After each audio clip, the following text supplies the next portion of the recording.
အားလုံးပဲမင်္ဂလာပါနော်ကျက်သွန်ဖြူနဲ့ပြားရည်နဲ့ဒီမှာလေးဖော်ဆက်တဲ့ပုံစံလေးလုပ်ပြတာနော်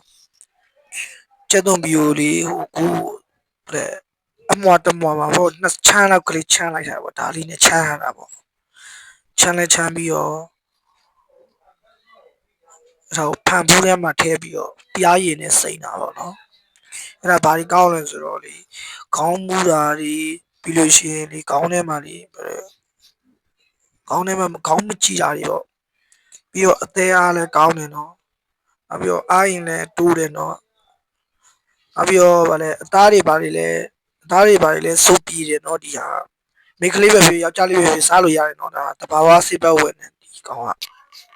ကျွန်တော်တို့မြဲတမ်းပဲလှုပ်စားတယ်နော်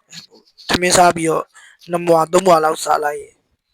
အဆင်ပြေတယ်ဒီကောင်ကပြားရည်ပြီးစိန်တာပေါ့နော်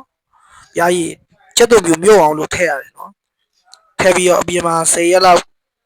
ထားပြီးတာနဲ့ရေကတစ်တာရှိရင်ရေကတစ်တာတွေကိုပြောင်းပြီးထည့်တာပေါ့မရှိရလူတွေဒီတိုင်းထားလို့ရတယ်နော်ကျက်သွန်ဖြူမြို့အောင်လို့ပြားရည်ကိုထည့်ချလိုက်တာ15ရက်လောက်ဆိုရင်တော့စားလို့ရပြီနော်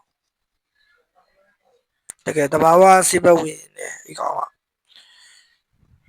အသေးအားနေတဲ့လူတွေပြီးတော့နှလုံးအားနေတဲ့လူတွေပြီးတော့လည်းမူးရတဲ့လူတွေပေါ့